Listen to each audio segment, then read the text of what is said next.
त्वमस्यादिलक्ष्यम् एकं नित्यं विमलमचलं सर्वधी साक्षिभूतं भावातीतं त्रिगुणरहितं सद्गुरुं तं नमामि। गुरुर्ब्रह्मा गुरुर्विष्णु गुरुर्देवो महेश्वरः गुरुः साक्षात् परब्रह्म तस्मै श्री गुरवे नमः। काषाय वस्त्रं करदण्डधारिणं कमण्डलु पद्मकरेण शङ्खं चक्रं गदाभूषितं भूषणाढ्यं श्रीपादराजं शरणं प्रपद्ये श्रीपादराजं शरणं प्रपद्ये श्रीपादराजं शरणं प्रपद्ये। अवधूतचिंतन श्री गुरुदेव दत्त। अनंत कोटी ब्रह्मांड नायक राजाधिराज योगीराज परब्रह्म भगवान श्री स्वामी समर्थ महाराज या दिंडोरी प्रणित मार्गाचे प्रणेते ब्रह्मीभूत परमपूज्य पिठले महाराज, सद्गुरु परमपूज्य दादासाहेब आणि तुम्हा सर्वांचे श्रद्धेय स्थान प्रातस्मरणीय परमपूज्य गुरुमाऊली यांच्या चरणी आपण सर्व सेवेकऱ्यांच्या वतीनं त्रिवार मुजरा. उपस्थित सर्व सेवेकरी बंधू आणि भगिनींनो, हे गुरुचरित्र जसं आपण अनेकदाही वाचलेलं आहे, अनेकदा आपण रोज अध्याय संपत असताना म्हणतो, इति श्री गुरुचरित्रामृते परमकथा कल्पतरू श्री नृसिंह सरस्वती आख्याने. आता आपल्याला ह्या शब्दांची जाणीव झाली असेल की हे गुरुचरित्र अमृतासमान का आहे. हे गुरुचरित्रातल्या प्रत्येक ज्या काही कथा आहेत, ह्या कथा या परमकथा का आहेत, या कथेच्या माध्यमातून आपल्या आयुष्यामधले अनेक प्रश्न कसे सोडवले जातात, कसे त्याबद्दलचं मार्गदर्शन हे या कथांच्या माध्यमातून केलं जातं.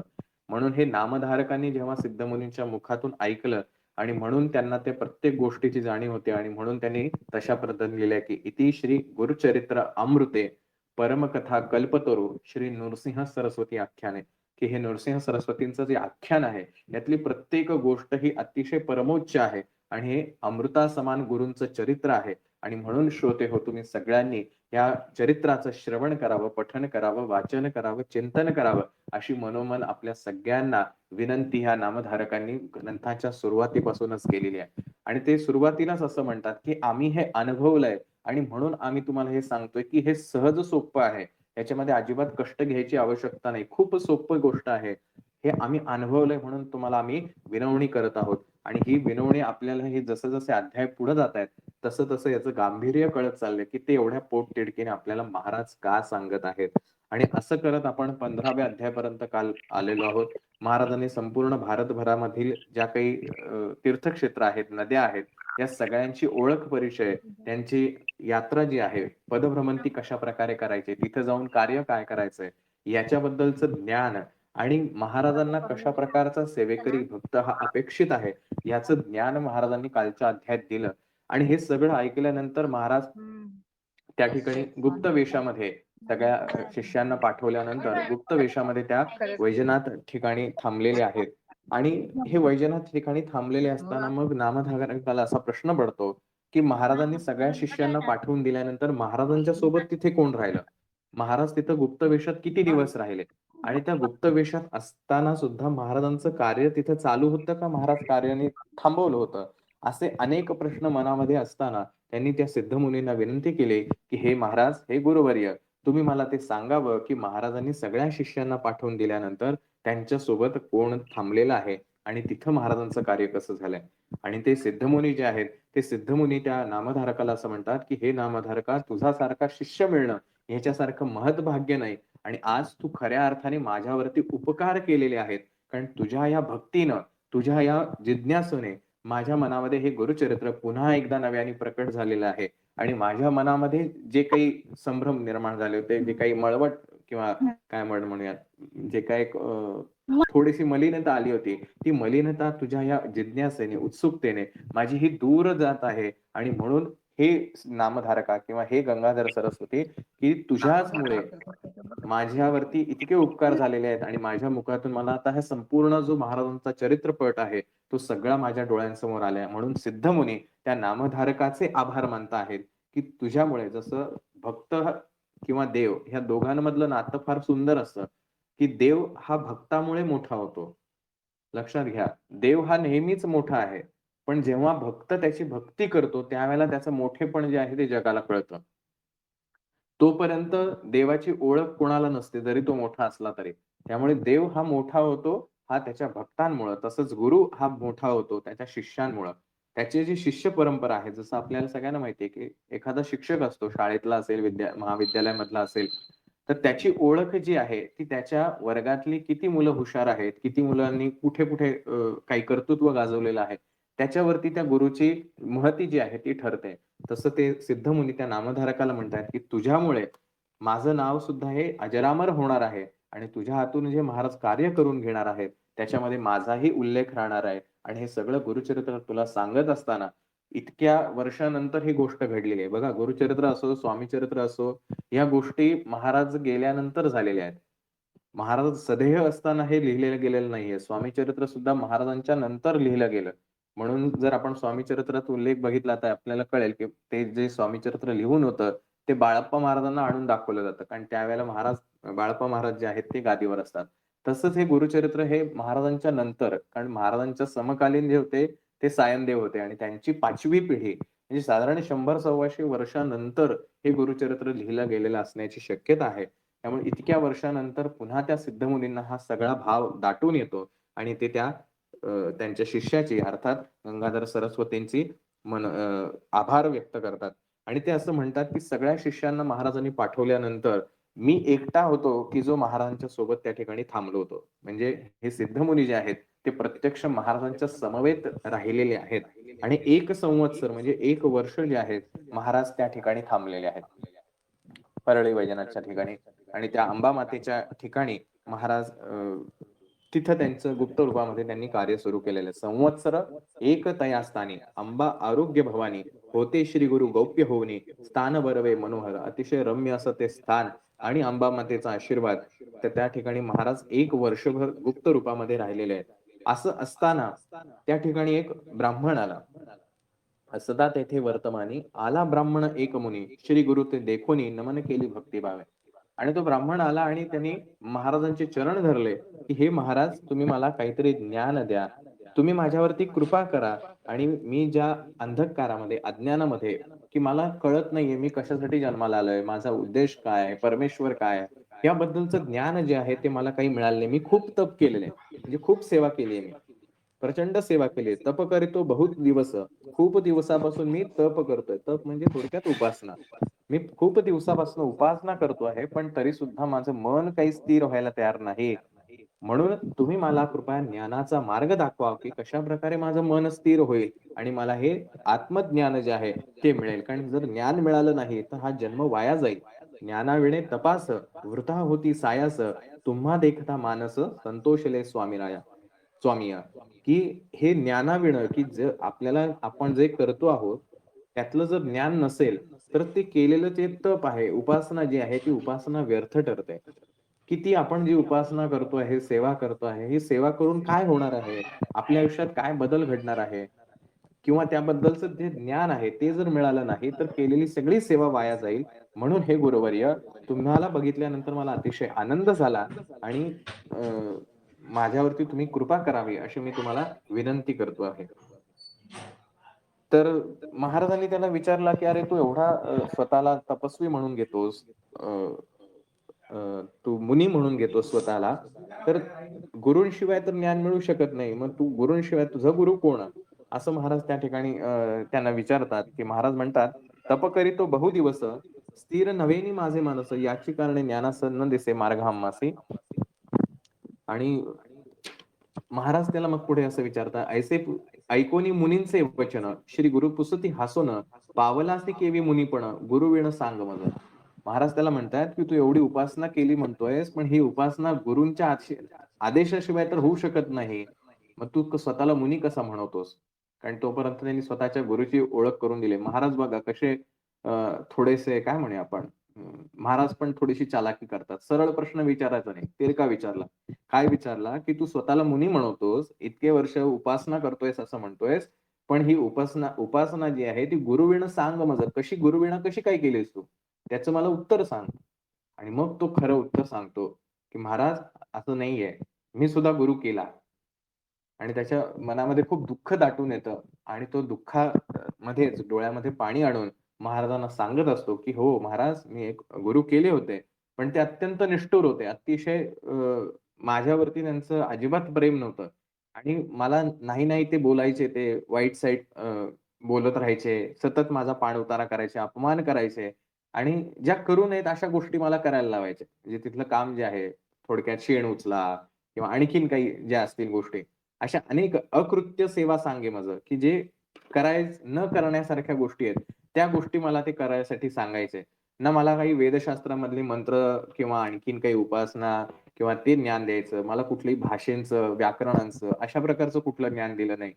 आणि म्हणायचे, की "अरे तुझं मन अजून स्थिर नाही. तू हीच अशी कामं कर." असं म्हणून माझ्याकडनं शरीर कष्टाची जी कामं आहेत, ती कामं ते माझ्याकडनं करून घ्यायचे.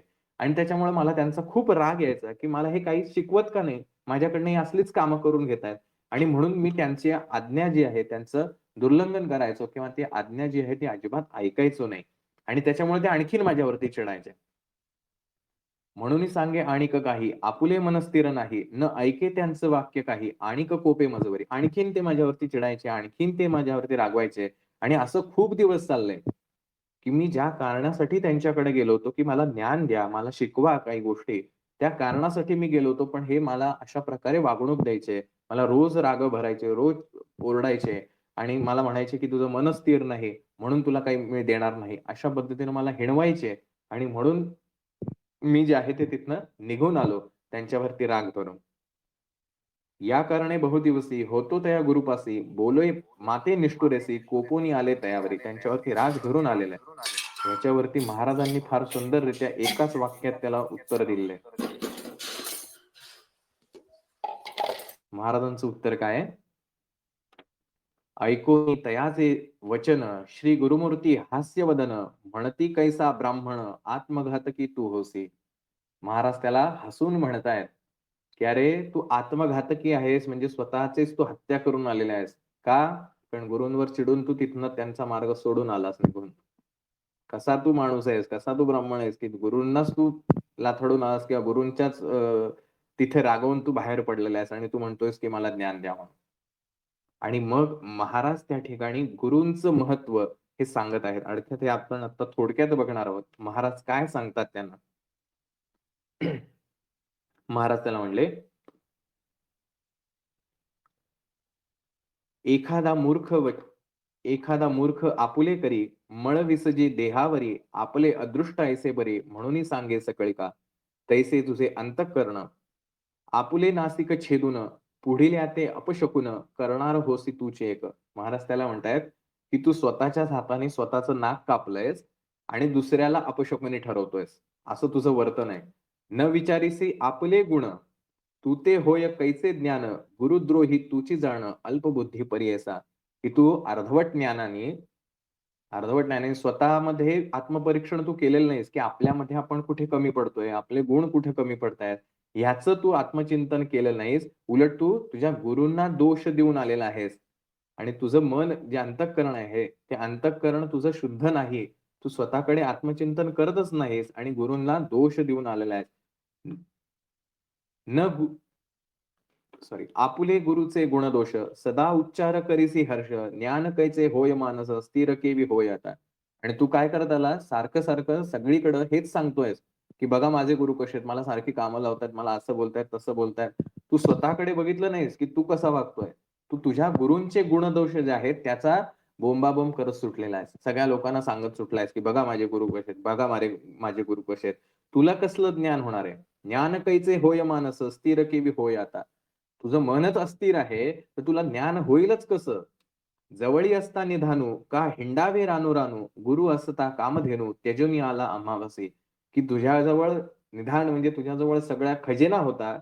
तो खजिना तू स्वतःच्या पायाने त्याला लाथ मारलीस आणि गावभर फिरतोयस, की मला कुठे तो खजिना मिळेल म्हणून. तुझ्या जवळ असलेल्या खजिन्याला तू लाथ मारलीस आणि गावभर तू का हिंडावे रानो रानो. तू सगळीकडे रानमाळ भटकत चाललायस, की कोणीतरी मला तो खजिना द्यावा म्हणून. गुरु असता कामधेनू, त्यजोनी आला आम्हापासी. आणि त्या गुरूंना तू त्याग केला त्यांचा आणि माझ्याकडे येऊन म्हणतोयस, की मला ज्ञान द्या म्हणून. गुरुद्रोही जो का नर, त्यासी नाही इहपर, ज्ञान कैचे होय सादर, तया दिवांध नरासे. की जो कोणी गुरुचा द्रोह करतो, गुरुच्या विषयी नावं ठेवतो, अशा माणसाला या जन्मात कधीही ज्ञान प्राप्त होणार नाही. जो जाणे गुरुची सोय, वेदशास्त्रादी त्वरित होय, तो सर्वज्ञ शीघ्र होय, गुरु संतुष्ट होताचे.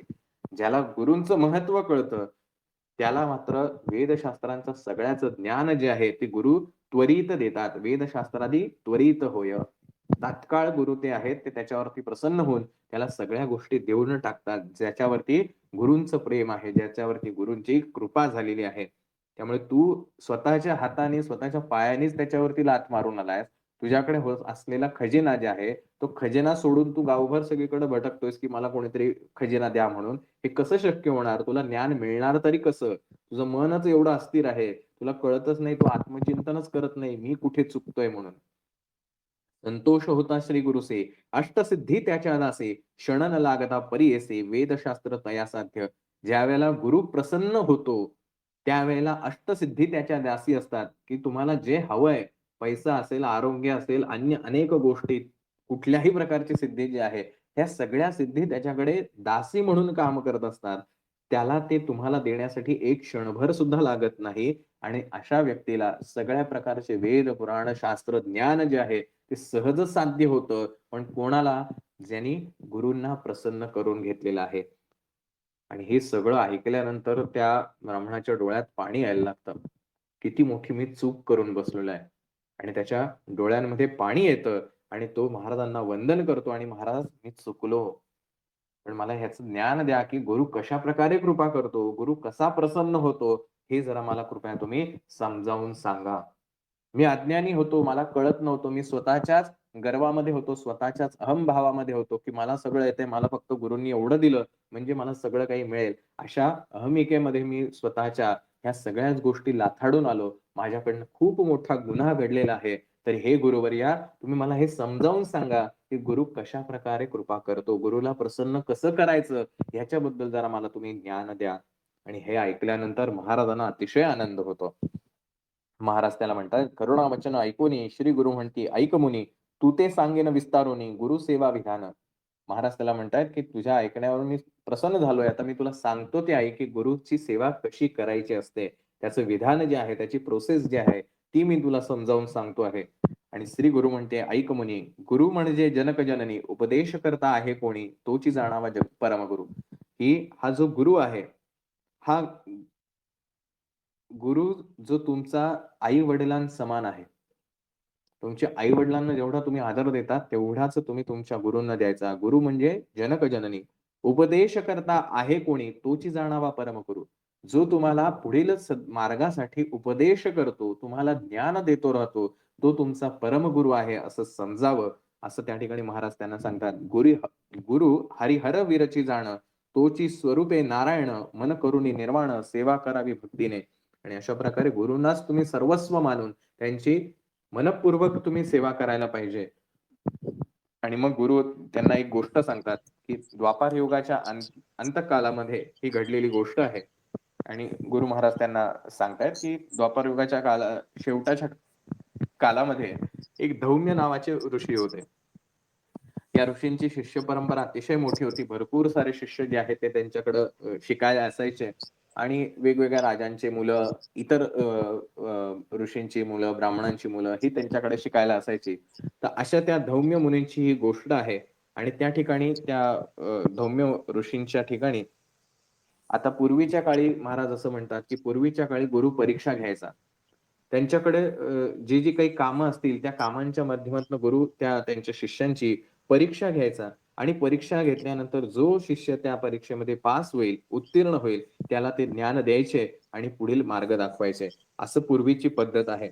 आणि मग त्या शिष्याचं अंतःकरण कसं आहे, मनातून त्याचे आचरण जे आहे, स्वभाव जो आहे, विचार जे आहेत, याचं परीक्षण झाल्यानंतर गुरु जे आहे ते त्यांना ज्ञान देऊन टाकायचे. एका क्षणात सगळं ज्ञान द्यायचे.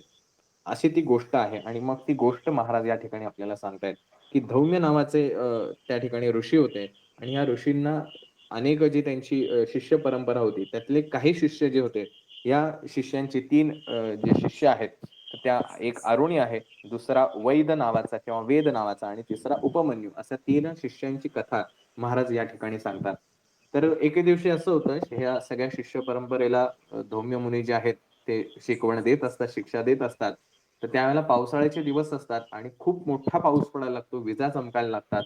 तर गुरूंना भीती वाटते कारण एवढा मोठा पाऊस पडलाय तर त्यांच्या साडीचं जे शेत आहे म्हणजे आपण मागे बघितलं तांदुळाचं शेत आपण म्हणूया, की तांदळाचं जे शेत आहे ते शेतामध्ये जर पाणी जे साचलेलं आहे ते जर वाहून गेलं एवढ्या मोठ्या पाण्याच्या प्रवाहाने, तर सगळं शेताचं नुकसान होऊन जाईल.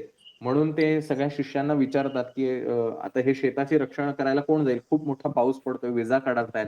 त्यावेळेला काय आजच्यासारखे लाईट नाहीये, टॉर्च नाही, असं काही नाहीये.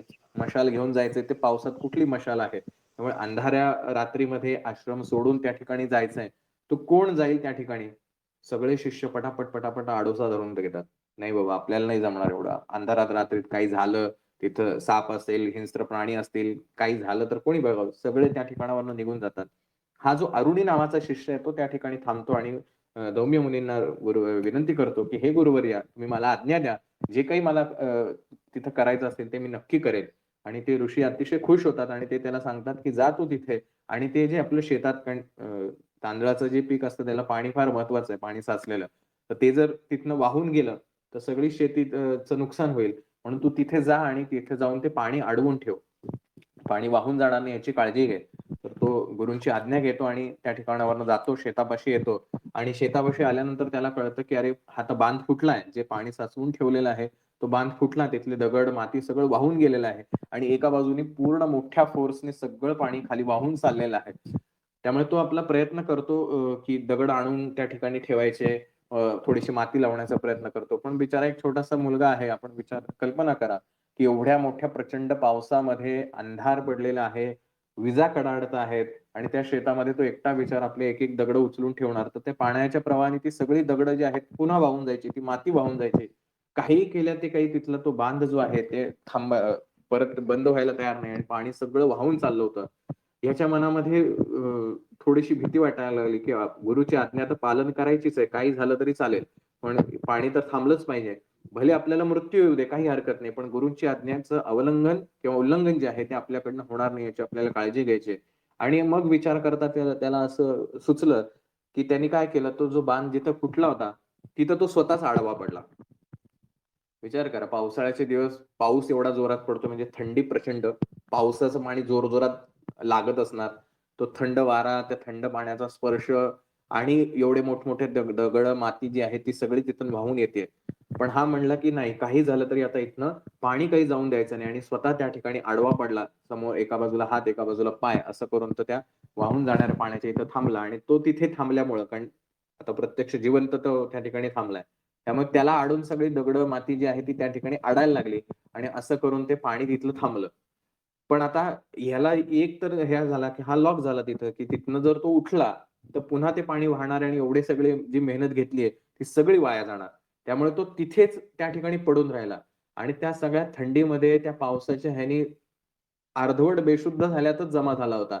आणि इकडं गुरु चिंता करायला लागले, की "अरे, अजून का नाही आला अरुणी? अजून का नाही आला अरुणी? काय झालं असेल तिथं? कोणी त्याला सापाने डसलं असेल, मारलं असेल, हिंस्त्र प्राणी काही आला असेल, तर त्यांनी त्याला मारून टाकलं असेल." आणि गुरु इकडे चिंता करतात. गुरु शिष्याचं नातं किती सुंदर असतं ना. गुरूंनीच पाठवलेलं आहे. तरी सुद्धा गुरूंना चिंता आहे, की काय केलं असेल त्यांनी त्याचं? त्यांनी पाणी थांबवलंय, नाही थांबवलंय? तो आहे जिवंत का मेला आहे? कशाचीच कल्पना नाही. आणि म्हणून गुरु जे आहेत ते अतिशय व्याकुळतेने "अरुणी, अरुणी, अरुणी" अशी हाक मारत, "कुठे आहेस रे बाळा तू?" अशी म्हणून हाक मारत ते त्या शेताकडे धावून जातात, की "कुठे आहे माझा अरुणी? अजून का आला नाही? रात्र झालेली आहे." आणि जसंही त्या गुरूंचा आवाज येतो, हा अरुणी जे आहे तो त्या ठिकाणी पडून फक्त गुरूंचं स्मरण करत असतो, की गुरूंच्या आज्ञांचं उल्लंघन होऊन द्यायचं नाही. आणि ज्यावेळेला गुरूंचा आवाज त्याच्या कानावरती पडतो, की "अरुणी बाळ कुठे आहेस तू? अरुणी कुठे आहेस?" असं ती हाक ऐकल्यानंतर त्याला अतिशय आनंद होतो आणि तशाच पडलेल्या अवस्थेमध्ये, झोपलेल्या अवस्थेमध्ये तो तिथनं गुरुवर्यांना आवाज देतो, "गुरुवर्य मी इथं आहे." आणि ते अरुणीचा आवाज ऐकल्यानंतर धौम्य ऋषींना सुद्धा आनंद होतो आणि ते त्या ठिकाणी येतात आणि त्यांच्या डोळ्यातनं घळा-घळा-घळा पाणी पडायला लागतं. पाणी वाहायला लागतं, की ते बघतात, अरे आपला हा शिष्य किती आज्ञाधारक आहे, की ह्या शेतातलं पाणी जाऊ नये म्हणून इतक्या कठीण परिस्थितीमध्ये हा स्वतःचा जीव वेठीस धरून या ठिकाणी हे पाणी अडवून बसलेला आहे आणि म्हणून त्या धौम्य ऋषींना अतिशय आनंद होतो. त्यांच्या डोळ्यातनं आनंदाश्रू वाहत जातात आणि ते त्या अरुणीला उठवतात प्रचंड थंडीने कुडकुडलेला असतो, प्रचंड थंडी ताप ज्याला आपण म्हणतो. तर त्या पद्धतीने झालेला असतो. तर ऋषी जे आहेत गुरु धौम्य मुनी, ते त्याला आश्रमात घेऊन येतात. त्याला सगळं अंग पुसून काढतात. त्याला थोडीशी उष्णता देतात, ऊब देतात शेकोटी लावून आणि थोडासा तो शुद्धीत आल्यानंतर ते त्याला म्हणतात, की "आज मी तुझ्यावरती प्रसन्न झालेलो आहे. आता या क्षणी मी तुला ज्ञान देतो आहे आणि हे सगळं ज्ञान घेऊन तू उद्या तुझ्या गावाला निघून जा. त्या ठिकाणी जाऊन लग्न कर आणि तुझा छान संसार करून तू आयुष्यात कल्याण कर." आणि हा अरुणी फार मोठा जाऊन पुढे ऋषी झाला आणि ह्या अरुणीची ही मोठी शिष्य परंपरा झाली.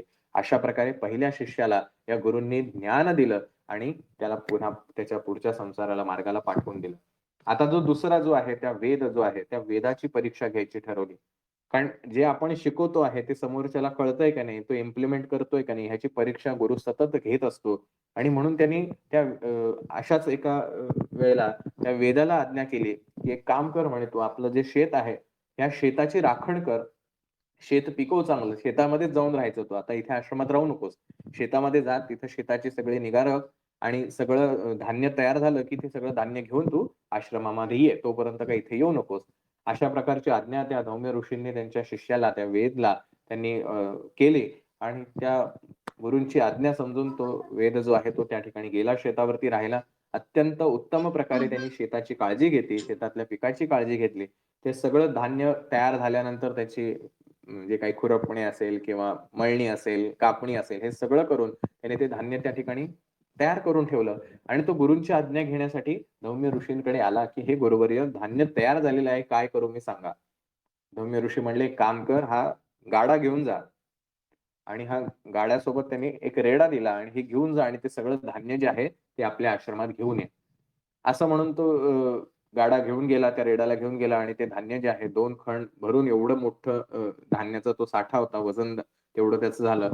त्यांनी ते सगळं त्या गाड्यामध्ये भरलं आणि रेड्याला जुंपलं आणि चालायला लागला. पण एकट्या रेड्याला काही ते जड जायला लागलं सगळं घेऊन जायला. म्हणून त्यांनी स्वतःच्या खांद्यावरती घेतलं ते आणि तो पण त्या रेड्यासोबत चालायला लागला, की त्या रेड्याला थोडंसं सहकार्य होईल, मदत होईल. जेणेकरून तो गाडा ओढला जाईल. कारण आपल्याला गाडा तर गुरूंच्या आश्रमापर्यंत घेऊन जायचा आहे. आज्ञेमध्ये कुठेही एक्सक्यूज घेतलेले नाहीत, आर्ग्युमेंट केलेले नाहीत. काय गुरूंना काही कळतं का? मी एकटा एवढं आणू शकतो का? असे कुठलेही अपशब्द किंवा प्रतिप्रश्न हे गुरूंना केलेले नाहीत. त्यांनी सांगितलं हे आणायचं, विषय संपला. आता प्रश्न आहे, की तो एकट्या रेड्याला तर ते आणता येत नाही. मग काय करायचं? स्वतः त्या ठिकाणी जुंपलेला आहे. तिथं हटून नाही बसला. जाऊन दे इथंच बसून आहे. मी नाही काय करू शकत आता. असं नाही केलेलं. तो स्वतः त्या ठिकाणी त्या गाड्याला जुंपला आणि त्यांनी स्वतःनी त्या रेड्यासोबत तो गाडा जो आहे तो वाहायला सुरुवात केली आणि थोड्या वेळाने त्या रेड्याचा पाय जो आहे तो चिखलामध्ये अडकला आणि तो रुतून बसला गाडा जो आहे तो. त्या ठिकाणी रुतल्यानंतर त्यांनी बिचाऱ्याने तो सगळा गाडा काढला, पण रेडा काही बाहेर यायला तयार नाही आणि म्हणून शेवटी आता काय करायचं? इथनं जायचं तर कसं? हे तर गाडा तर घेऊन जायलाच पाहिजे आश्रमापर्यंत. असं म्हणून त्यांनी त्या रेड्याला बाजूला काढलं. स्वतः तो गाड्याला जुंपला एकटा. जिथे एका रेड्याला ते ओढता येत नव्हतं, तिथं तो आता एकटा मुलगा जो आहे, तो त्या ठिकाणी गाड्याला जुंपलाय आणि तो पूर्ण ताकद लावून तो गाडा जो आहे, ते धान्य जे आहे ते घेऊन जायचा प्रयत्न करतोय आणि तो पुढे घेऊन जाताना त्याच्या गळ्याला फास लागतोय, पूर्ण जीव कासावीस होतोय. पण एकच फक्त डोक्यामध्ये गुरूंची आज्ञा पालन करायची आहे आणि गुरूंचं धान्य जे आहे ते त्याच्यापर्यंत घेऊन जायचंय. असं म्हणून तो वेद जो आहे तो आश्रमापर्यंत येता त्याचा अगदी जीव कासावीस झाला आणि हे सगळं बघितल्यानंतर गुरूंना अतिशय गहिवरून आलं, की ह्या एकानी जरी तो रेडा त्या ठिकाणी गुंतला तरी अडकला तरी त्याने हार मानलेली नाहीये. तो स्वतः त्या ठिकाणी स्वतःच्या जीवाची पर्वा न करता फक्त गुरूंची आज्ञेचं पालन करायचं एवढंच डोक्यात ठेवून त्या वेदाने जे आहे तो गाडा तिथपर्यंत कसाबसा आणण्याचा प्रयत्न केला आणि त्याच्यावरती ते गुरु प्रसन्न झाले आणि त्याला सुद्धा त्यांनी आशीर्वाद दिला, की तुला सगळ्या ज्ञानाची प्राप्ती झालेली आहे. आता तुझ्या घरी जायला तू मोकळा आहेस. अशा प्रकारे गुरु एका क्षणात सगळं काही देऊन टाकतात. अशी ही दुसरी गोष्ट आणि तिसरा जो शिष्य जो आहे उपमन्यू त्याचं नाव. हा उपमन्यूची आता परीक्षेची वेळ आलेली आहे आणि अशाच ह्या उपमन्यूची एक सवय अशी होती, की त्याला प्रचंड भूक लागायची. सारखं काहीतरी खायला पाहिजे. आणि गुरूंना माहिती होतं, की जो अति खातो, त्याची बुद्धी काम करत नाही. जड बुद्धीचा होतो तो. पटकन थिंकिंग प्रोसेस जी आहे, थॉट प्रोसेस व्यवस्थित काम करत नाही. डिसिजन मेकिंगला प्रॉब्लेम होतो. योग्य आहार नाही, नुसतं खायचं, स्थूल वृत्ती वाढते. त्यामुळे ह्याला आपण थोडासा धडा शिकवायला पाहिजे, असं म्हणून त्या धौम्य ऋषींनी त्या उपमन्यूला सांगितलं, "तू एक काम कर, आपली गुरं जी आहेत ती गुरं रोज रानात चरायला घेऊन जायची आणि सगळे रानातनं चरून झाले की संध्याकाळपर्यंत आश्रमात यायचं, तोपर्यंत घरी यायचं नाही." तो म्हणला, "ठीक आहे, तुमची आज्ञा प्रमाण आहे. गुरुवाक्य माझं कामधेनू." त्यांनी सगळी गुरं घेतली, चरायला घेऊन गेला, संध्याकाळी यायचा. हा रोजचा त्याचा दिनक्रम चालू राहिला. महिन्याभरानंतर गुरूंनी जेव्हा निरीक्षण केलं, अरे ह्याच्या तर तब्येतीत अजिबात काही फरक पडला नाही. त्यांनी त्याला विचारलं, "काय करतोस रे तू?" त्यांनी सांगितलं, म्हणे, "मी गुरांना चरायला घेऊन जातो. दुपारच्या वेळेला जवळपासच्या गावांमधल्या 4-5 घरी जातो, भिक्षा मागतो आणि ती खातो आणि व्यवस्थित हे करतो." ते म्हणतात, "हे करणं पाप आहे. गुरूंना भिक्षा देत नाही आणि स्वतः एकटा खातोस, चालणार नाही," म्हणे. "भिक्षा घरी आणून द्यायची." तो म्हणतो, "ओके." पुन्हा दुसऱ्या दिवशीपासून आपलं चरायला जनावरांना घेऊन जातो. पुन्हा महिन्याभरानंतर गुरु विचारतो, "आता काय करतोस?" तो, "काही नाही," म्हणे, "मी पहिली भिक्षा तुम्हाला आणून देतो आणि परत गावात जातो आणि परत भिक्षा मागतो आणि त्याच्यावरती गुजराण करतो." गुरु म्हणतो, "2-2 वेळा भिक्षा मागायची नसते. तुला माहित नाही का नियम? दुसरी जी भिक्षा मागशील ती पण मला आणून द्यायची." तो म्हणतो, "ठीक आहे." पुन्हा तो आपला रोजचा दिनक्रम त्याचा चालू असतो. ह्याच्या काही तब्येतीमध्ये अजिबात फरक पडत नाही. कारण जर खाणं-पिणं नसेल तर माणूस बारीक व्हायला पाहिजे. अजिबात काही बारीक होत नाही. ऋषींना प्रश्न पडतो, हा करतो काय? म्हणून त्यांनी पुन्हा त्याला प्रश्न विचारला, "का रे उपमन्यू, तू काय करतोस मग? एवढी तब्येत तुझी पुन्हा ठणठणीत कशी चांगली कशी राहते?" तो म्हणतो, "काही नाही, मी गाईचं दूध पितो," म्हणे. "गाईच्या स्तनाला तोंड लावतो आणि ते दूध पितो," म्हणे. पुन्हा गुरु रागवतात. म्हणे, "असं करणं पाप आहे. त्या वासराचं दूध तू हिरावून घेतोयस. तिचं दोष तुला लागतील. असं करायचं नाही." तो म्हणतो, "ठीक आहे, आज्ञाप्रमाणे." मग पुन्हा असाच महिनाभर चालू राहतं. पुन्हा तो ठणठणीत राहतो. पुन्हा गुरुला प्रश्न पडतो, "हा करतो काय? एवढा ठणठणीत राहतो कसा?" आणि पुन्हा त्या उपमन्यूला प्रश्न विचारतात, की "अरे तू करतोस काय? एवढा ठणठणीत कसा आहे?"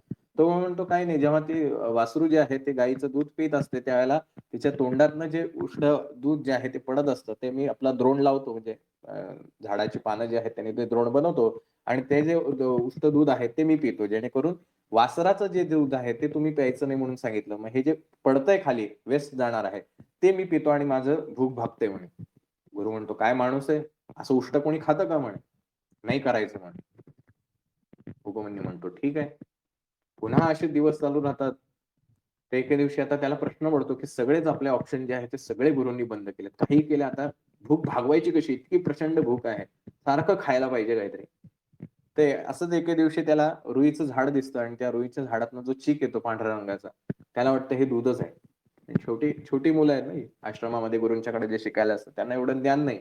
तर त्याला वाटतं हे पण काहीतरी खायचाच पदार्थ असेल आणि म्हणून तो त्या ठिकाणी ते रुईचा चीक जो आहे तो प्यायला जातो आणि ते पीत असताना चुकून एक थेंब जो आहे तो त्याच्या डोळ्यामध्ये पडतो. तो रुईचा चीक आपल्याला सगळ्यांना माहिती आहे, तो घातक आहे.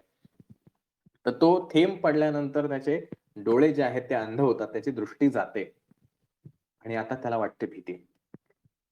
की आता माझ्या गुरूंनी जी माझ्यावर जबाबदारी सोपवलेली आहे, ती जनावरं जी आहेत, त्याला दुःख ह्याचं नाहीये माझे डोळे गेलेत.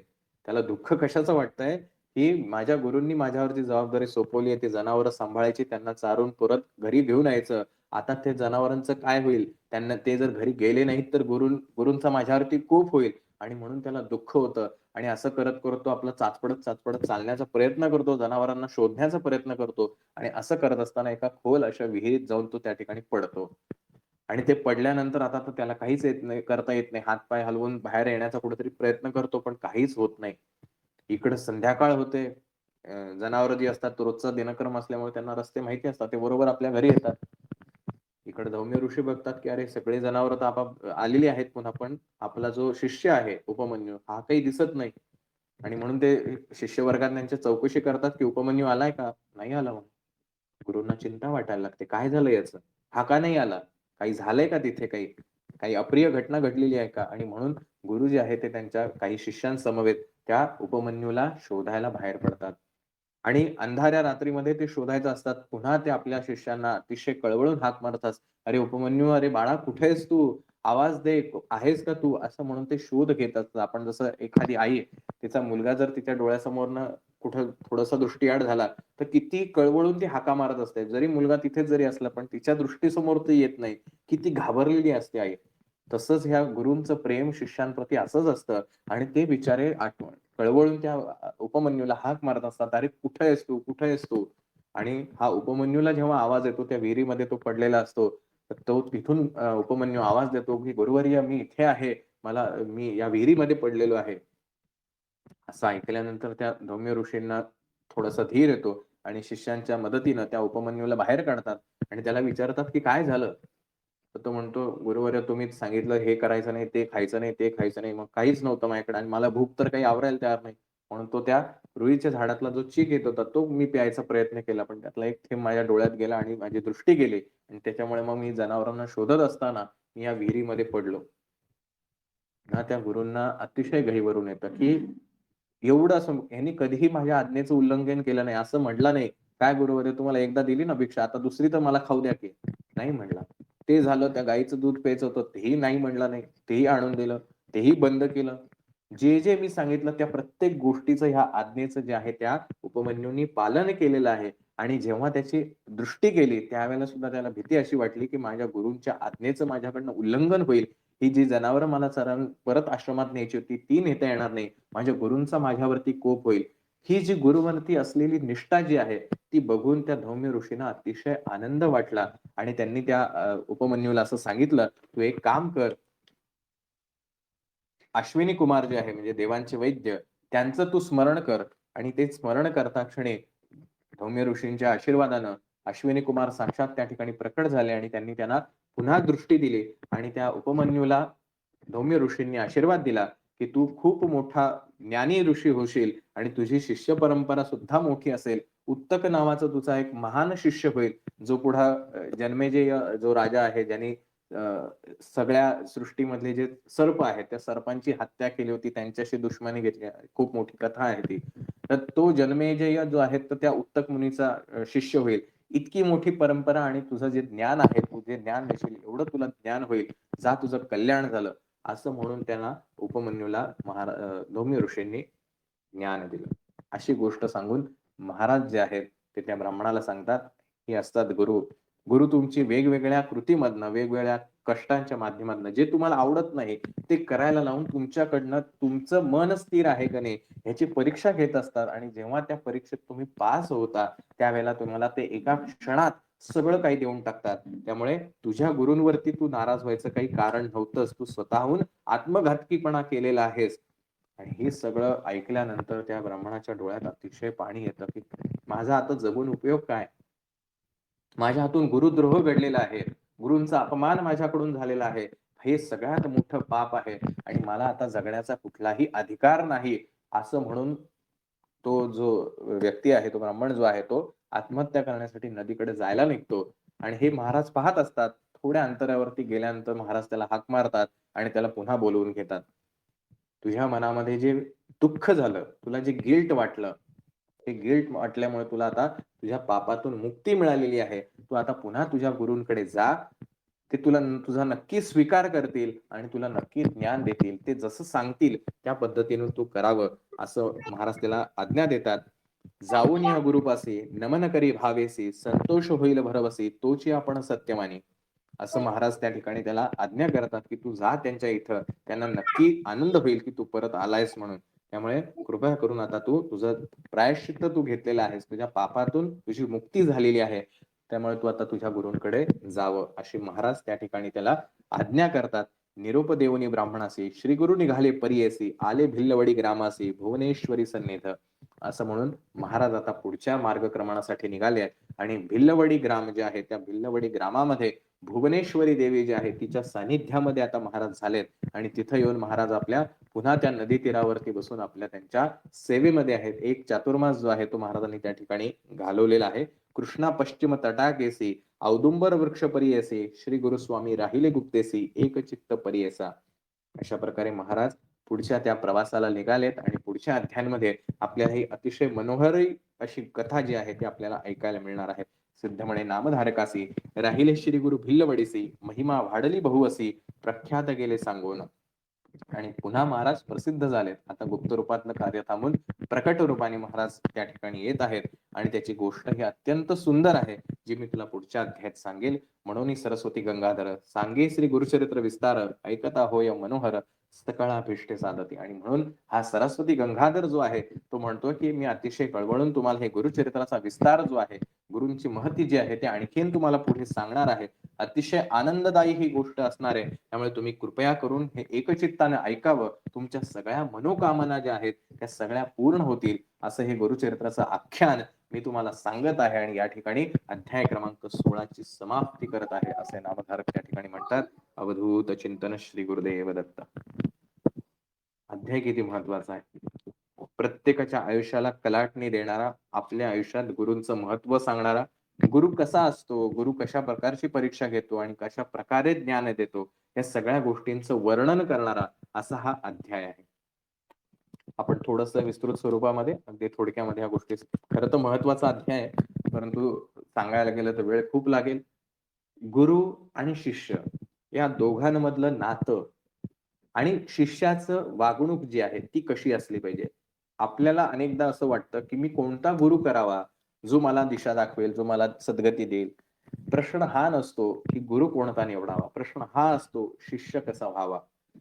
आणि म्हणून शिष्य होण्यासाठी प्रयत्न करणं हे जर आपल्याला शिकायचं असेल तर हा गुरुचरित्राचा 16वा अध्याय आपल्याला यासाठी, कारण बऱ्याचदा असं वाटतं आपल्याला गुरुचरित्राचं जेव्हा वाचन करत असतो आपण, खूप मोठा अध्याय आहे त्यामुळे वाचताना खूप वेळ लागतो, त्यामुळे दुसऱ्या दिवशीचं वाचन पण बऱ्याच वेळेला 1-1.5 तासाचं वाचन होतं, त्यामुळे कंटाळा वाटतो. पण हा कंटाळा वाटण्यापेक्षा ह्यातलं जर आपल्याला मर्म कळलं तर आपल्याला ह्याच्यापेक्षा आनंद अजिबात होणार नाही. दुसरा कुठला आनंद ह्याच्या कंपॅरेटिव्हली होऊच शकत नाही. इतका आनंद आहे. कारण जसं जसं ते धौम्य ऋषी त्या शिष्यांची परीक्षा घेत आहेत, ते शिष्य, तो आरुणी असेल, तो वेद असेल किंवा उपमन्यू असेल, ही 3 पात्र आपल्याला वेगळी वाटतच नाही. कारण ह्या प्रत्येक पात्राच्या ठिकाणी आपल्याला आपण दिसायला लागतो की अरे हो, माझ्याही आयुष्यात अशाच गोष्टी घडतात, घडत आल्या आहेत, घडत राहणार आहेत, की मला जे नको असतं, मी जे महाराजांना म्हणतो की महाराज मला हे आयुष्यात नको आहे, ही व्यक्ती मला नको आहे, असा प्रसंग माझ्या आयुष्यात नको यायला, किंवा मला हे करायला आवडत नाही, मला हे आवडत नाही, मला ते आवडत नाही, महाराज कृपा करून माझ्या समोर अशा गोष्टी आणू नका, असं जेव्हा जेव्हा आपण महाराजांना म्हणतो नेमकं त्याच्या उलट घडतं. आणि जे जे आपल्याला नको आहे ते सगळं आपल्या पुढ्यात येऊन थांबतं.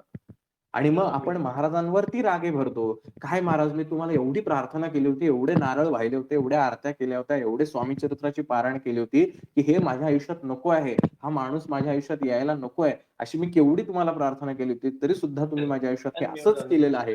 महाराज मला तुमच्यावरती राग आहे, मला काही तुमची सेवा वगैरे करायची, काय उपयोग एवढी सेवा करून. खूप सेवेकरी असं वागतात. महाराजांना या अध्यायातून हेच सांगायचं आहे. का आपल्या आयुष्यात अशा गोष्टी पाहतात महाराज, परीक्षा घेतात? कारण तुला जे नकोय नकोय जे म्हणतोयस ना, ते तुला नको वाटतंय, पण तुझं मन अजून अस्थिर आहे. पण तुला असं वाटतंय की ती व्यक्ती, तो प्रसंग, ती घटना जर तुझ्या आयुष्यात झाली तर तुझ्या आयुष्यात खूप दुःख येणार आहे. अरे पण तू माझ्यावरती विश्वास ठेव.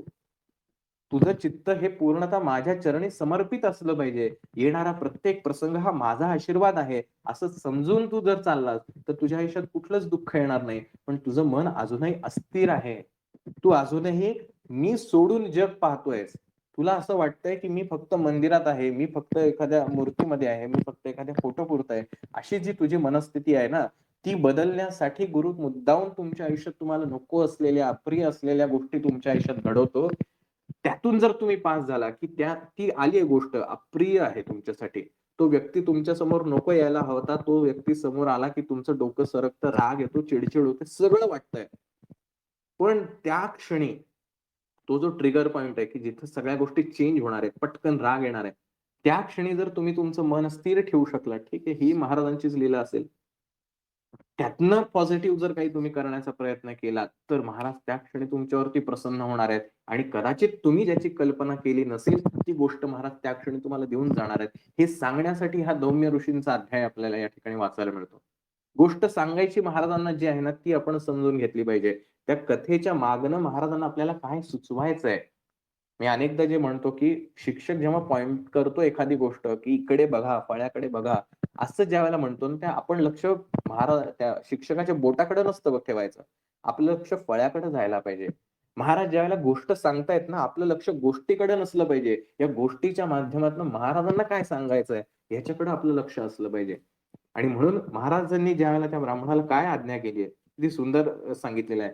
की तू म्हणतोस की मी खूप तप केलेली म्हणजे मी खूप उपासना केलेली असं जर म्हणतोयस, तर गुरुविण हे कसं तुला साध्य झालं ते तरी सांग मला. म्हणून आपण जे म्हणतो, की गुरूंच्या मुखातून आल्यानंतर जेव्हा आपण एखादी सेवा उपासना करतो त्याला खूप महत्त्व असतं. स्वतःच्या डोक्याने तर मला हे वाचायला पाहिजे, ते वाचायला पाहिजे. आज काय मला स्वामीचरित्राची मी 51 पारायण करतो, ह्याची ही एवढी पारायण करतो. असं जे आपण स्वयंभू गुरु झालेलो आहोत. या स्वयंभू गुरु करून काही होत नाही कारण मन अस्थिरच राहतं. म्हणून तो ब्राह्मण त्या ठिकाणी येऊन म्हणतोय ना, की "तप करितो बहुदिवस स्थिर नव्हेनी माझे मानस याची कारणे ज्ञानास न दिसे मार्ग आम्हासे." की मी माझ्या बुद्धीनं खूप सारी सेवा उपासना करतोय पण काहीही उपयोग होत नाही, ज्ञानच प्राप्त होत नाही. माझं मन स्थिरच होत नाही. सतत चंचल, राग येतोय, चिडचिड होते. हे सगळे षडरूप जे आहेत ना, सगळे अगदी व्यवस्थित त्यांचं काम करतायत. पण मी सेवा तर खूप करतोय. माझे लाखा-लाखात जप असतात. असं अनेक जण सांगणारे आहेत. एक-एक दिवशी 3-3, 4-4 स्वामीचरित्र, दुर्गा सप्तशती आणखीन कुठली पारायणं, सगळ्या एकादशीला मी भागवत वाचतो, सगळं मी करत असतो. पण माझं मन काही अजून शांत होत नाही. मला थोडंसं एखादा मस्त मला वडापाव आवडतोय, नुसतं वडापावचा वास जरी आला, माझं मन लगेच भरकटतं. वडापाव खायला पाहिजे. एखादा कोणी माझ्याविषयी अप्रिय बोलला, लगेच मला पुढच्या क्षणी त्याला आरेला कार्य केलंच पाहिजे. रिएक्ट झालंच पाहिजे. माझ्या मनाविरुद्ध कोणीतरी बोललाय, पटकन त्याला मी काहीतरी बोलल्याशिवाय माझ्या मनाला काही समाधान लाभणारच नाहीये. अरे, इकडं तर एवढी सेवा करतो म्हणतोस आणि मनावरती नियंत्रण नाही. मन अजूनही तुझं मन तुझ्या ताब्यातच नाही. दुसराच तुला सगळ्या गोष्टी करतोय. एक तो पदार्थ जो आहे, तो पदार्थ तुझं मन बदलू शकतो. एक व्यक्ती जो आहे, तो तुझ्या काहीतरी अगेन्स्ट बोलतोय, तुझ्या विरुद्ध तुझ्या इच्छा नसलेली गोष्ट त्या ठिकाणी बोलतोय, तुझ्याविषयी अप्रिय बोलतोय. तुझं मन लगेच संतुलन हललं त्याचं. तुझं मन एवढी सेवा करून का नाही अजून स्थिर झालं? स्वतःचा कंट्रोल स्वतःकडे का नाहीये? गुरुविण कैसे ज्ञान. अजूनही गुरूंशी एकरूप झालेलो नाही आणि म्हणून आपण त्या दिवशी जे शंकराचार्यांनी लिहिलेलं गुरुपादुकाष्टम जे म्हटलं होतं, त्याच्यामध्येही महाराज शंकराचार्यांनी तेच म्हटलंय, की जर गुरूंच्या चरणाशी तुम्ही जर एकनिष्ठ झाला नसाल, तुमचं मन एकचित्त झालं नसेल, तर बाकी सगळ्याचा काय उपयोग? आणि तेच महाराज या ठिकाणी म्हणतायत, एवढी सगळी सेवा करून उपयोग काय? तुझं मनच अजून स्थिर नाही. आणि म्हणून महाराजांनी जे त्याला सांगितलंय गुरुची महती, गुरु किती महत्वाचा आहे. की गुरु शिवाय या जगामध्ये कुठलीही गोष्ट अशक्य आहे.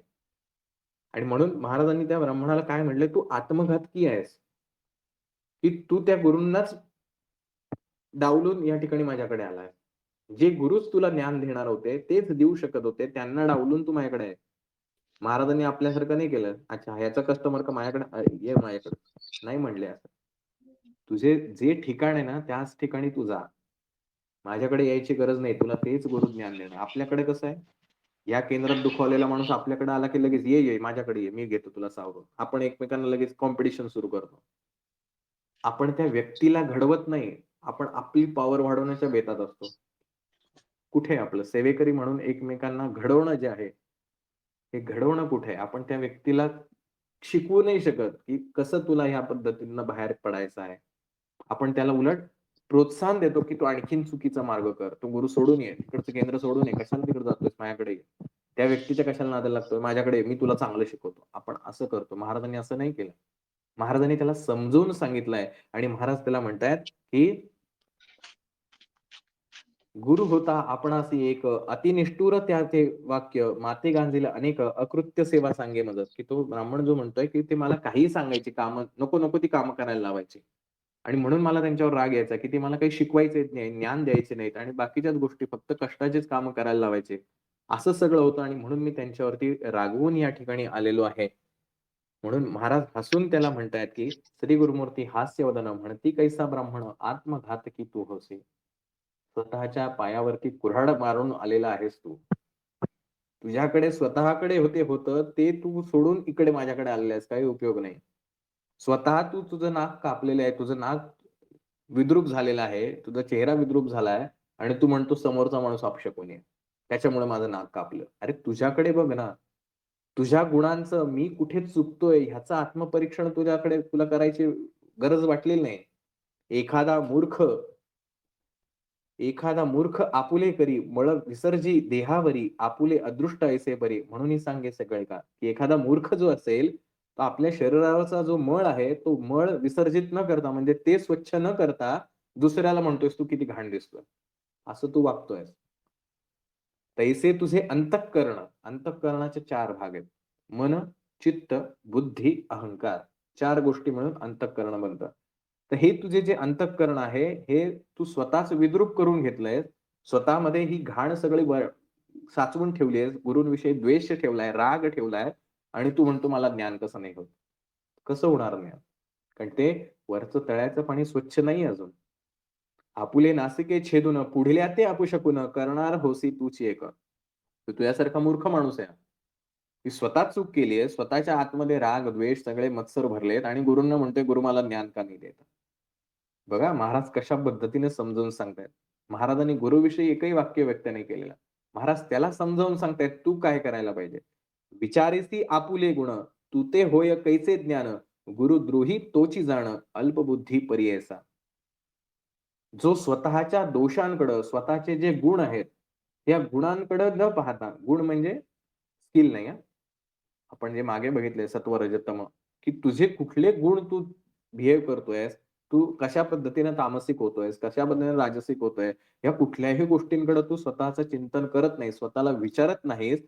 तू ते होय कैचे ज्ञान, गुरुद्रोही तूच जाण, अल्पबुद्धी परियसा. तू मूर्ख आहेस, अल्पबुद्धीचा आहेस तू. की स्वतःकडे न बघता तू गुरूंना दोष देत बसलाय. बघा, या गोष्टीतनं महाराज आपल्याला काय सांगू पाहतायत. ज्यावेळेला आपण महाराजांकडे एक बोट उचलतो, की महाराज तुम्ही माझं काम केलं नाहीत, त्यावेळेला महाराज असं म्हणतायत या ठिकाणी, "तू स्वतःकडे बघ, तू कुठे चुकत गेलास आणि तू मूर्ख आहेस." महाराज नाही चुकलेले आहेत. बघा लक्षात ठेवा. केंद्रामध्ये 100 लोकं येतात. 100च्या 100 लोकं अनुभव का नाही सांगत? विचार करायचा. जे अनुभव सांगत नाहीत, त्यांनी आत्मपरीक्षण करायला हवं. मी कुठे कमी पडतोय? मी महाराजांच्या जवळ कारण महाराज तर त्वरित फल देणार आहेत. प्रत्येक अध्यायगणिक आपल्याला सांगितलंय. आणि म्हणून आपण आपल्याकडे न पाहता, आपल्या चुकांकडे न पाहता, गुरूंकडे बोट करतोय, की गुरूंनी माझं काम केलं नाही, गुरूंनी मला ज्ञान दिलं नाही, मला गुरूंनी असं केलं नाही. हे जे करतोय ते अल्पबुद्धी परियेसा, तू मूर्ख आहेस, असं महाराज स्पष्ट भाषेत सांगतायत. ह्याच्यापेक्षा आणखीन स्पष्ट भाषा मला ते स्वामी महाराजांनी वापरली आहे. जी आपण इथे वापरू शकत नाही. ती फक्त महाराज वापरू शकतात. सरळ भाषेत गोडीमध्ये जे सांगायचं ते म्हणजे अल्पबुद्धी, असं महाराजांनी त्या ठिकाणी म्हणलेलं आहे. "आपुले गुरुचे गुणदोष, सदा उच्चार करीसी हर्ष, ज्ञान कैचे होय मानस, स्थिर केवी होय आता." की तू तुझ्या गुरूंचे जे दोष आहेत, ते तू सांगण्यासाठी अतिशय आनंदाने लोकांना सांगतोय. "बघा माझे गुरु कसे आहेत. ते असं वागतात, तसं वागतात, मला अशी कामाला लावतात, मला काही ज्ञान देत नाही, मला चिडवतात, रागवतात." जे काही असेल. हे सगळं तू अतिशय आनंदाने गावभर चर्चा करत सुटलायस त्याची. ज्ञान कैचे होय मानस, स्थिर केवी होय आता. कधी होणार आहे तुझं मन स्थिर? असं केल्याने. इतरांविषयी इतर लोकं कशी वाईट आहेत हे सांगण्यामध्येच तुला आनंद वाटतोय आणि तू म्हणतोयस माझे महाराज माझे काम का नाही करत, मला ज्ञान का नाही देत. कसं होणार आहे ज्ञान? त्या इतर लोकांविषयीचा द्वेष करण्यापेक्षा तो द्वेष का होतोय? तुझ्या आतमध्ये द्वेष आहे. तुझ्या बाहेर नाहीये द्वेष काही. बघा जोपर्यंत तुमचं मन ऍक्टिव्ह आहे ना, तोपर्यंत तुमच्यासाठी जग आहे. ज्यावेळेला मन शांत होतं त्यावेळेला जग संपलेलं असतं. आपण ज्यावेळेला गाढ झोपेत असतो, झोप लागलेली असते, त्यावेळेला आपल्यासाठी जग नसतंच. ना आपण कोणाचे मुलगा असतो, ना कोणाचे आई-वडील असतो, ना कोणाचे मित्र असतो, ना कोणाचे शत्रू असतो, कोणाचंच काही नसतो. मन जेव्हा पुन्हा ऍक्टिव्ह व्हायला लागतं, पुन्हा आपण जागे होतो आणि पुन्हा अरे हा माझा मुलगा, ही माझी आई, ते माझे वडील, हा माझा मित्र, तो माझा शत्रू, सुरू. मग कोणाविषयी चांगल्या भावना, कोणाविषयी वाईट भावना, सगळं चालू. कुठं चालू आहे हे सगळं? आतमध्ये, मनामध्ये. कोणाला राग व्यक्त करायचा आहे, ह्याच्याविषयी मला राग व्यक्त करायचा. कुठं राग व्यक्त करतोय? मनात राग व्यक्त करतोय. बाहेर काही नाहीये. बाहेर येतायत ते फक्त शब्द. That is the expression. तुम्हाला जे आतमध्ये वाटतंय त्याचं जे उत्कट जो भाव आहे, तो भाव मांडण्याचा एक भाग म्हणजे शब्द आहे. शब्दांशिवाय भाव व्यक्त करता का? 100% करता येतात. शब्दाविन कळले सारे, शब्दांच्या पलीकडले अशी जी छान कविता आहे. शब्द न बोलता सुद्धा आपल्याला भाव व्यक्त करता येतात. आपल्या डोळ्यात येणारे अश्रू, मला खूप आनंद झालेला आहे. माझ्या डोळ्यातनं अश्रू बाहेर येतात. शब्द फुटत नाहीत, पण एक्सप्रेशन कळतात, की ह्याला आनंद झालाय. मी प्रचंड दुःखामध्ये आहे. मला बोलता येत नाही, पण माझ्या डोळ्यातनं अश्रू बाहेर पडतात. मला खूप भीती वाटत असेल, माझी बॉडी व्हायब्रेट व्हायला लागते. म्हणजे शब्दांव्यतिरिक्त सुद्धा मनातले भाव हे प्रकट करता येतात, प्रकट होतात. मग हे जे सगळं जे चालू आहे ना, की तू गुरूंचा जो अपमान करतो आहेस, त्यांचे दोष जे आहेत, अतिशय आनंदाने तू गावभर सांगतोयस आणि तुझं हे मनच अस्थिर आहे, तुला कसं ज्ञान होणार? तुला जे हे सगळं तुझं मन जे तुला करायला लावतंय ना, तू मनाचा गुलाम आहेस आणि तू म्हणतोयस मला महाराजांचं व्हायचंय. प्रत्येकाला आपल्यापैकी सगळ्या श्रोत्यांना असं वाटतं, की मला महाराजांचंच व्हायचंय. पण ह्या मनावरती आपला अजिबात कंट्रोल नाही. हे मन सतत धावतंय. तो धावतोय त्या पद्धतीने आपण त्याच्या मागे धावतोय, की एखाद्याला गुलाबजाम आवडतोय, चांगली गोष्ट आहे. एक गुलाबजाम खाल्ल्यावर शांत बसावं का नाही? वाह! मला छान वाटलं बरं का गुलाबजाम खाऊन. नाही, मन काय म्हणतं, थोडा अजून एक पाहिजे. दुसरा घेतला. बरं 2 खाऊन शांत बस. नाही, अजून एक. या मनाच्या मनाला ही सवय लागते. मी जसं म्हणतोय तशी कृती घडत जाते. आणि इथे असते ती बुद्धी काम करते. मनबुद्धी, चित्त, अहंकार. ही बुद्धी काम करते आणि मग बुद्धी म्हणते, की नाही इथं थांबलं पाहिजे.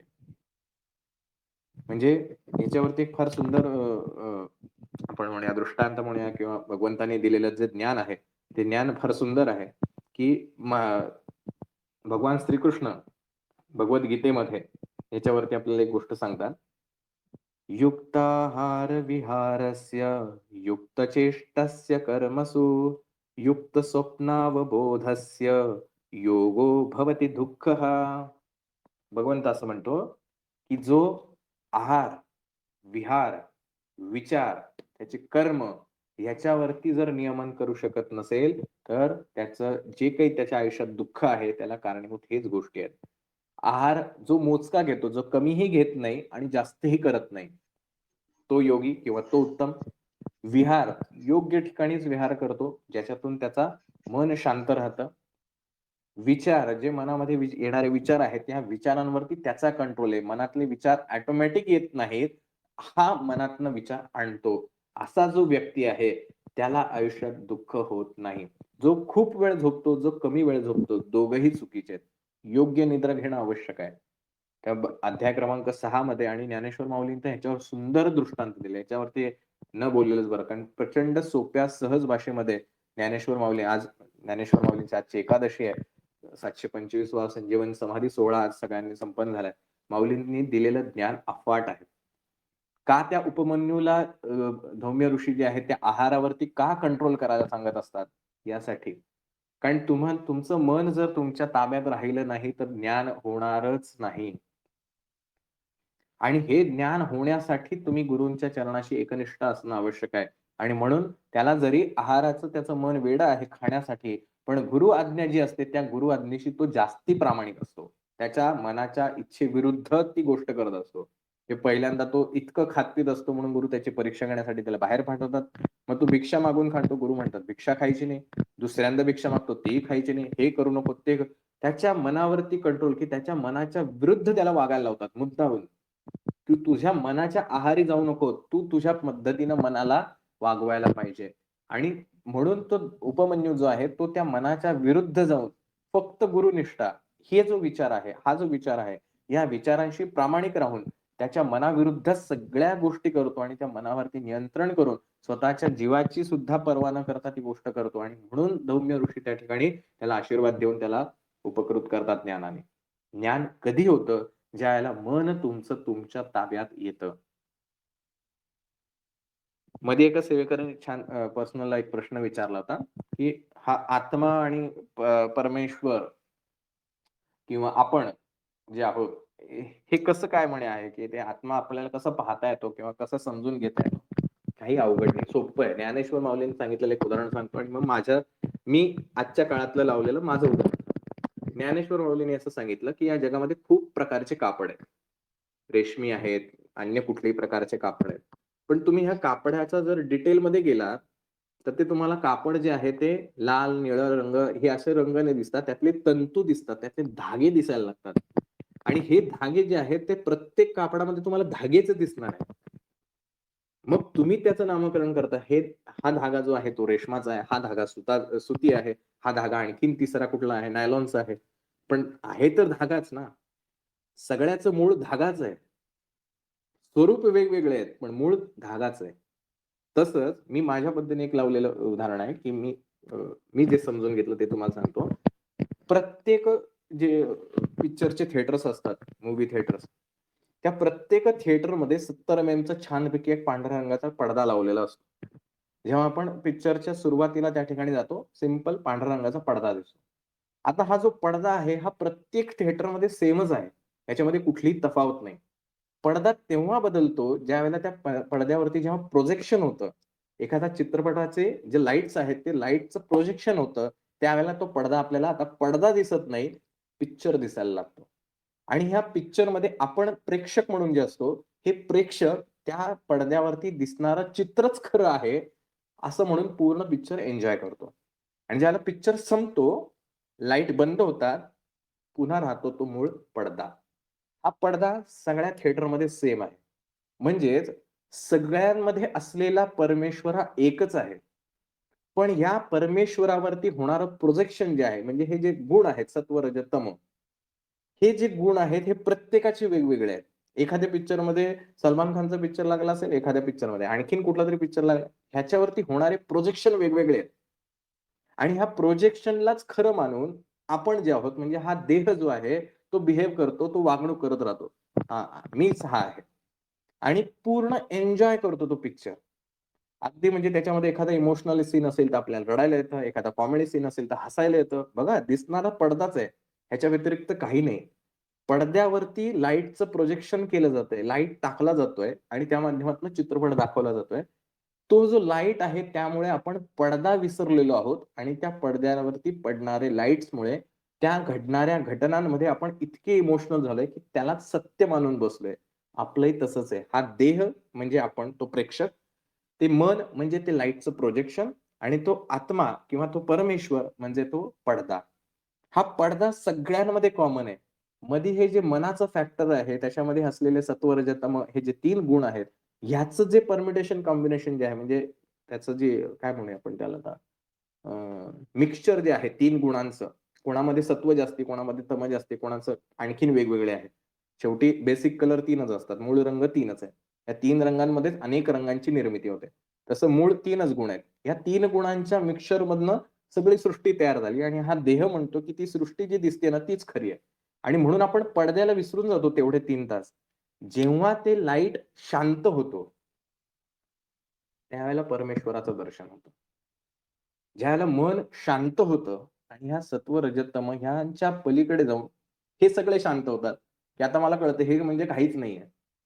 त्यावेळेला मला जो दिसतो तो परमेश्वर असतो. म्हणजेच पडदा कायमस्वरूपी तिथे आहे.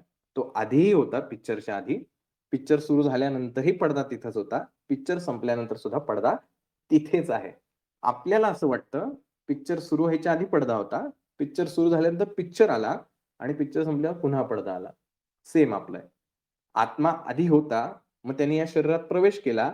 मग हे शरीर झालं. मग शरीर मरतं, देह जातो, त्यातनं आत्मा निघून जातो. मग आत्मा परत आपण बघतो. नाही असं. आत्मा आधीही होता, आत्ताही आहे, नंतरही आहे. आणि म्हणून भगवंत असं म्हणतात, आत्मा कधीच मृत्यू पावत नाही. नैनम छिंदन्ति शस्त्राणि. हे जे भगवंत म्हणतात, की ह्या आत्म्याला कोणी शस्त्राने मारू शकत नाही, पाण्याने भिजवू शकत नाही, वाऱ्याने सुकवू शकत नाही, काहीच करू शकत नाही. करणार कसं तुम्ही?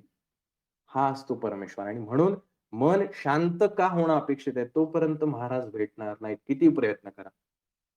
जोपर्यंत तो पिक्चरवरचा आपण लाईट्स बंद करत नाही, तोपर्यंत तो पांढरा पडदा दिसणारच नाही. कारण तोपर्यंत त्या पिक्चरलाच आपण खरं मानत असतो. आणि म्हणून महाराज म्हणतात, हे पिक्चरच्या पलीकडचा पडदा दाखवण्याचं काम सद्गुरू करतात आणि म्हणून सद्गुरूंच्या चरणाशी लीन राहून ते जे आपल्याला सांगतायत त्या पद्धतीनं वागणं, कारण ते तुमचं मन शांत करायचा प्रयत्न करतात. या मनाच्या पलीकडे घेऊन जायचा प्रयत्न करतात आणि ज्या क्षणी तुम्ही त्या मनाच्या पलीकडे जाता, त्या क्षणी ते तुम्हाला आत्मज्ञान देतात किंवा होतं. जगद्गुरु तुकोबाराय ज्यावेळेला भगवंताची ओढ लागली होती, की काय हे सगळं चालू आहे, मला काहीच कळायला तयार नाही आणि म्हणून त्या भंडारा डोंगरावरती गेले निघून आणि ते शांत झाल्यानंतर सगळ्या गोष्टी आतल्या आत शांत होत गेल्या आणि हे शांत झाल्यानंतर आत्मज्ञानाची ज्योत तेवली आणि कळलं परमेश्वर तर सगळीकडेच आहे. मी उगाच त्याला दुसरीकडे शोधायचा प्रयत्न करतो. आणि मग त्या जे काही 17-18 दिवस तिथं राहिले, त्याच्यानंतर जे ज्ञान झालं, तिथून सगळं त्यांचं आयुष्य बदललं. ज्ञानेश्वर माऊलींनी त्यांना सुद्धा ह्या गोष्टी कशा झाल्या, त्यांनी जेव्हा भिक्षा मागितली लोकांनी खूप हिणवलं त्यांना, की तुम्ही संन्याशाची पोरं आणि असं करून, आणि म्हणून आतमध्ये चिडून आले. फार वाईट वाटलं. कोवळा जीव आहे तो. त्या कोवळ्या जीवाला वाईट वाटलं आणि म्हणून त्यांनी त्यांच्या घराचं दार बंद करून घेतलं आणि छोटीशी मुक्ताबाई म्हणती, "ताटी उघडा ज्ञानेश्वरा." त्यावेळेला त्या छोट्याशा मुक्ताईनं ज्ञानेश्वरांना जे ज्ञान दिलं, की कोणाला राग आलाय? तुम्ही ते पडदा आहात, तुम्ही तो पिक्चर नाही आहात. ते पिक्चर चालू बंद होणार आहे, पिक्चर हसणार आहे, पिक्चर रडणार आहे. पडदा तिथंच राहणार आहे. तुम्ही पडदा आहात. तुम्ही कशाला राग धरून बसलाय?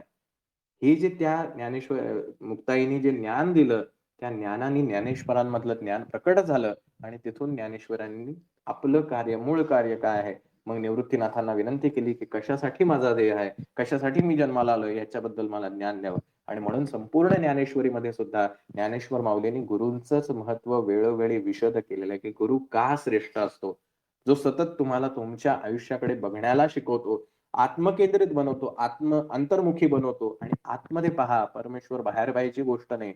म्हणून परमपूज्य गुरुमाऊली जे म्हणतात आपल्या सेवा मार्गात आपण नेहमी सांगतो, परमेश्वर ही दाखवण्याची गोष्ट नाही, परमेश्वर ही अनुभवण्याची गोष्ट आहे. आणि जी गोष्ट माझ्या आत आहे, ती गोष्ट मला कोणाला दाखवता येत नाही. जे तुम्ही म्हणजे मला जर कोणी विचारलं, की सागर कुठे आहे म्हणून दाखव. सागर या जगात नाहीच आहे. मी म्हणे काय मूर्ख माणूस, मी एवढं समोर दिसतोय ना, मी आहे तर आहेच आहे. मी कसं सिद्ध करू आता स्वतःला? मी आहेच म्हणून. जे आहे त्याला सिद्ध नाही करून दाखवणार. ते आहेच आहे, ते फील करावं लागतं. हे बघा, हा मी आहे. तसं तुम्हालाही म्हटलं तर तुम्ही म्हणाल, सागर नाही असं तुम्ही म्हणूच कसं शकता? आणि मी आहे इथे. तसं परमेश्वर आहेच आहे. ही सिद्ध करायची गरजच नाही. ही अनुभवण्याची गोष्ट असते. आणि ज्यावेळेला तुम्हाला हा पडदा, ते त्याच्यावरचं पिक्चर आणि प्रेक्षक ह्यातलं नातं समजेल, तुम्ही म्हणाल पडद्याला सिद्ध करायची गरजच नाही, कारण पडदा आहे म्हणून तो पिक्चर दिसतोय. पडदा फाडून बघा बरं. काहीच नाहीये मागं. जसं कांदा आहे. ज्ञानेश्वर माऊलीने एक फार सुंदर उदाहरण दिलंय. मी आता थांबतो इथे, जास्त वेळ आपला घेत नाही. पण ज्ञानेश्वर माऊलीने याच्यावरती एक फार सुंदर उदाहरण दिलंय. ते असं म्हणतात, की परमेश्वर कसा आहे? कांदा असतो ना आपला कांदा. या कांद्याला वरती पापुद्रे असतात. हे एक-एक पापुद्रे काढायचे. कांदा कुठे शोधण्यासाठी.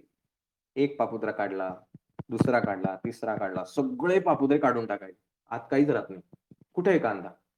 हे सगळं होतं तेव्हाच तर कांदा होता ना. पण आतमध्ये कुठे आहे? काहीच नाहीये. तसंच परमेश्वर आहे. परमेश्वर हा सगळेमध्ये आहे, पण तो दाखवायचा कसा? हे जे दिसतंय तेच सगळं परमेश्वर आहे. आणखीन एक सोपं उपनिषदातलं उदाहरण आहे. फार सुंदर आहे. मातीचा घडा असतो, मडकं आपलं. हे मडकं म्हणजे काय आहे? वरून बघितलं, माती आहे. बाजूने बघितली, माती आहे. खालून बघितली, माती आहे. मडकं कुठे आहे? सगळीकडून तर मातीच आहे. आतून बघितलं तरी मातीच आहे. मग ते विचारतात, मडकं कुठे आहे? मडकं कुठेच नाहीये. तो जो आकार निर्माण झालेला आहे त्या मातीला, तो आकार म्हणजे ते मडकं आहे. मडकं नावाची वस्तूच अस्तित्वात नाहीये. आपण त्याला, त्या आकाराला नाव दिलंय, की ह्याला मडकं म्हणा. पण ते मडकं फोडल्यानंतर काय होणार आहे? माती. मडकं तयार करायच्या अगोदर काय होते? माती. मडकं तयार झाल्यानंतर सुद्धा काय दिसत होते? माती. मडकं कुठंच दिसलं नाही. म्हणून माणूस मेल्यानंतर जे मडकं फोडायचं असतं ना, तो विधी ह्यासाठीच असतो, की त्यातला फार सुंदर शब्द आहे, पण तो शब्दापेक्षा आपण त्यातलं लॉजिक समजून घ्या आणि मग मी थांबतो. हे खूप छान गोष्टी आहेत आयुष्य कळण्यासाठी, परमेश्वर कसा असतो. मडकं असतं, मडक्यामध्ये पाणी असतं आणि तो जो व्यक्ती असतो, त्याचा जो काही जे नातेवाईक, मुलगा वगैरे, तर तो त्या देहाच्या भोवती 3 फेऱ्या मारतो. त्याला एक होल मारलेलं असतं. त्यातनं ते पाणी सांडत असतं आणि मग 3 फेरे झाले, की तो मडकं फोडायचं. आता हे जेव्हा मडकं होतं, त्या मडक्यामध्ये असलेली हवा आणि मडक्याच्या बाहेर असलेली हवा, खरं तर दोन्ही बघायला सेम आहे. कारण हवा आहे ती. ज्याला मडकं आपण पाण्याने भरतो आणि मग त्यातलं पाणी हळू-हळू कमी व्हायला लागतं आणि हवेने भरलं जातं. कारण मोकळं काहीच राहू शकत नाही. व्हॅक्यूममध्ये राहत नाही ते. हवेने भरलं जातं आणि हवेच्या दाबाने ते पाणी जे आहे तिथनं बाहेर पडत असतं. मडक्याच्या आतमधली असलेली हवा आणि मडक्याच्या बाहेर असलेली हवा हे दोन्हीही सेम आहेत. पण जोपर्यंत मडक्याचा आकार आहे, तोपर्यंत आपल्याला असं वाटतं, ही मडक्यातली हवा, ही मडक्याच्या बाहेरची हवा. मग ज्यावेळेला ते 3 फेरे घातले जातात आणि मडकं फोडलं जातं, अरे! हवा तर सारखीच झाली. बाहेरची आणि आतली, आता काही भेदच राहिला नाही.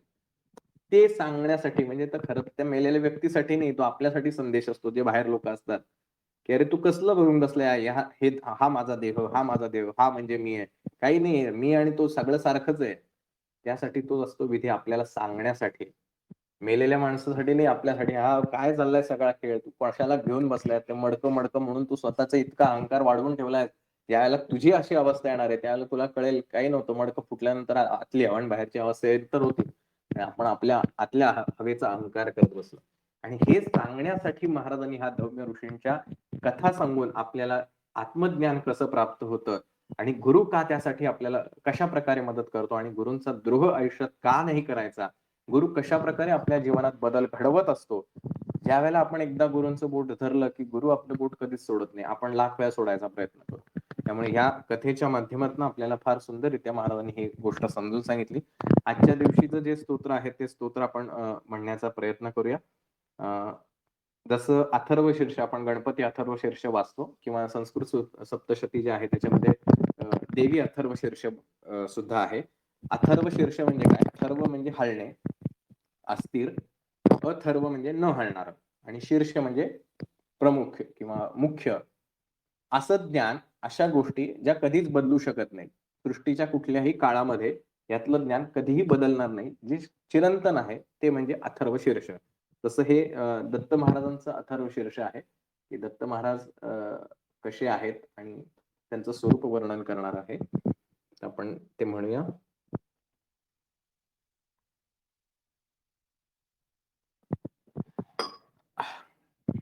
श्री दत्त अथर्व शीर्ष. हरि ओम. ओम नमो भगवते दत्तात्रेयाय अवधूताय दिगंबराय विधिविहरि हराय आदितत्वाय आदिशक्तये. त्वं चराचरात्मकः सर्वव्यापी सर्वसाक्षी त्वं दिक्कालातीतः त्वं द्वन्द्वातीतः त्वं विश्वात्मकः त्वं विश्वाधारः विश्वेशः विश्वनाथः त्वं विश्वनाटकसूत्रधार त्वमेव केवलं कर्तासि त्वम् अकर्तासि च नित्यं त्वम् आनन्दमयः ध्यानगम्यः त्वम् आत्मानन्दः त्वं परमानन्दः त्वं सच्चिदानन्दः त्वमेव चैतन्यः चैतन्यदत्तात्रेयः. ॐ चैतन्यदत्तात्रेयाय नमः. त्वं भक्तवत्सलः भक्ततारकः भक्तरक्षकः दयाघनः भजनप्रिय त्वं पतितपावनः करुणाकरः भवभयहरः. त्वं भक्तकारणसम्भूतः अत्रिसूतः अनसूयात्मजः त्वं श्रीपादश्रीवल्लभः त्वं गाणगा ग्रामनिवासी श्रीमन्नृसिंह सरस्वती त्वं नृसिंहभानः अक्कलकोट निवासी श्री स्वामी समर्थः त्वं करवीर निवासी परम सद्गुरु श्री कृष्ण सरस्वती त्वं श्री सद्गुरु माधव सरस्वती त्वं स्मर्तृगामी श्री गुरुदत्तः शरणगतो स्वामी त्वं दीने आर्तिमयी दया कुरु तव एकमात्र दृष्टिक्षेपः दुरितक्षयकारकः. हे भगवन् वरद दत्तात्रेय मामुद्धर मामुद्धर मामुद्धर इति श्री प्रार्थयामि. ओम द्राम दत्तात्रेयाय नमः. ओम दिगंबराय विद्महे अवधूताय धीमहि तन्नो दत्तः प्रचोदयात्. अवधूत चिंतन श्री गुरुदेव दत्त. या ठिकाणी आपला अध्याय क्रमांक 16 संपन्न झाला. इति श्री गुरुचरित्रामृते परमकथा कल्पतरु श्री नृसिंह सरस्वती आख्याने सिद्धनामधारक संवादे गुरुशुश्रूषण महात्म्य वर्णनम नाम षोडशोऽध्यायः. अवधूत चिंतन श्री गुरुदेव दत्त.